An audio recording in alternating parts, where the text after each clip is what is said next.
Hello everyone, सो मैं सौरभ भिलवार और इस वीडियो में हम करने वाले हैं क्लास 10th का हमारा जो सिविक्स का हमारा एक चैप्टर है the outcomes of democracy. Outcomes of democracy में अब क्या है कि यार आउटकम्स ऑफ डेमोक्रेसी ये आपका आखिरी चैप्टर है, क्योंकि मोस्टली बच्चे अब यहाँ पर क्या करेंगे, कुछ साइंस लेंगे, कुछ कॉमर्स लेंगे। तो पता है सिविक्स यहाँ पर लगभग एक सफर यहाँ पर खत्म हो गया। जो 6th क्लास से आपने पढ़ना स्टार्ट की थी अब ये लगभग खत्म हो गया है, तो अब यहीं से आगे चलने वाले हैं। तो देखिए ना, आउटकम्स के मतलब हमने डेमोक्रेसी से सीखा क्या क्या आउटकम्स निकले, ठीक है, क्या आउटकम्स निकले, क्या परिणाम निकले। तो कुल मिलाकर मैं परिणाम की बात कर रहे हैं। सर परिणाम किसके? परिणाम लोकतंत्र के। तो लोकतंत्र के क्या परिणाम निकले? तो लोकतंत्र के जो परिणाम होते हैं वो बहुत ही अच्छे होते हैं या बुरे होते हैं। अब हम उनके बारे में बात करने वाले हैं। पर आपको ये पता होगा कि इस चैप्टर के अंदर 3 वर्ड्स ऐसे आते हैं जो सभी को प्रॉब्लम देते हैं, है ना। होपफुली आपको पता लग गया होगा कौन से वर्ड्स हैं वो, अगर आपने चैप्टर पढ़ा होगा। तो शायद ऐसा होता ही नहीं है कि आप वो चैप्टर पढ़ो और आपको ये चीज़ें प्रॉब्लम्स ना करें। ये 3 वर्ड्स हैं, तो ये 3 वर्ड्स है कौन से और इनका मतलब समझेंगे आसान भाषा में। बिल्कुल आसान है, मुश्किल नहीं है बिल्कुल भी।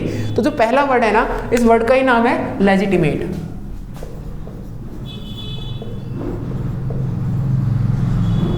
ये ध्यान रखिएगा, स्पेलिंग गलत है और जो गलत है उसको सही करके कमेंट बॉक्स में लिखना है। तो होपफुली कि भाई मेरे को आती नहीं है, सच में स्पेलिंग नहीं आती है, तो मेरे को सही स्पेलिंग में बता दीजिएगा कि सही स्पेलिंग क्या है।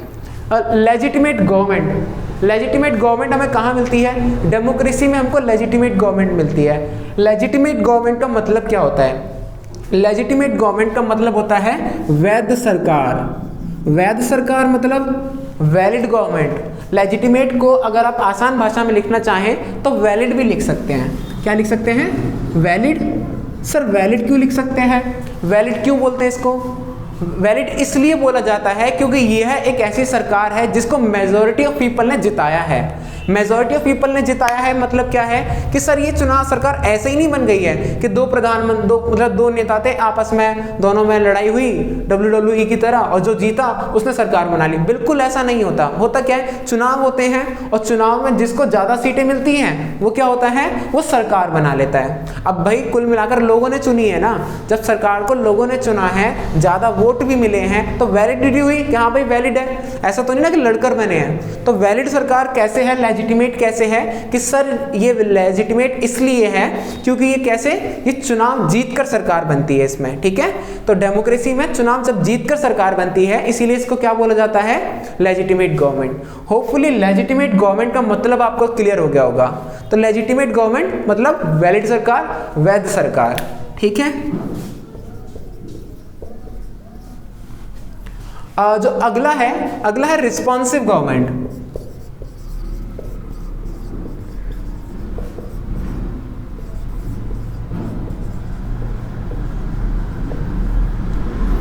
रिस्पॉन्सिव गवर्नमेंट का मतलब क्या है? रिस्पॉन्सिव गवर्नमेंट मतलब कि यार ये जो सरकार बनती है ना डेमोक्रेसी के अंदर, इसमें रिस्पॉन्सिव गवर्नमेंट होगी। रिस्पॉन्सिव गवर्नमेंट कहने का मतलब सर ये होता है कि सरकार जवाबदेह है। सरकार जवाबदेह है मतलब सरकार की जिम्मेवारी है कि वो आपको जवाब दे।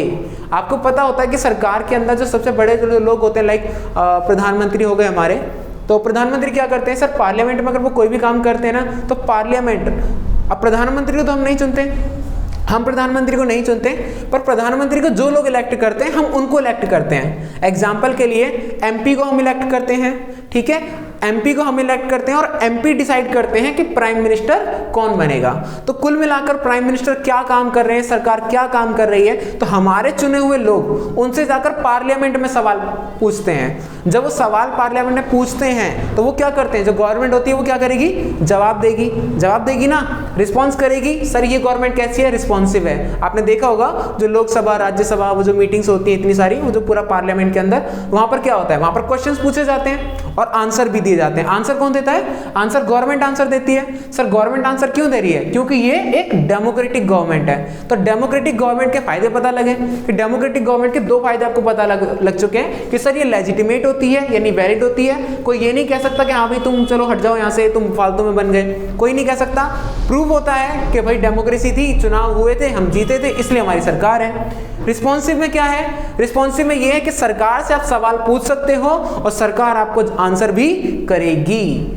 ठीक है, तो ये 2 चीजें तो क्लियर हो गई। रिस्पॉन्सिव का मतलब होता है जवाबदेही सरकार। ठीक है,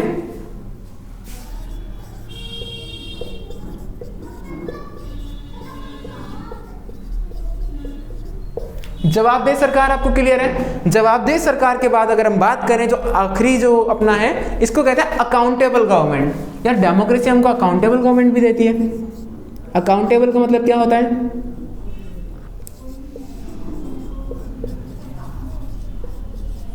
अकाउंटेबल गवर्नमेंट का मतलब देखिएगा, अकाउंटेबल गवर्नमेंट बड़ा ही आसान सा शब्द है। आसान सा मतलब क्या है? बड़े आसानी से आपको समझ में भी आ जाएगा। अकाउंटेबल ऐसी गवर्नमेंट होती है जो आपके अकाउंट्स खुलवाती है, ऐसा बिल्कुल भी नहीं है। अकाउंटेबल गवर्नमेंट का मतलब होता है कि अकाउंटेबल गवर्नमेंट एक उत्तरदायी सरकार है। कैसे उत्तरदायी है?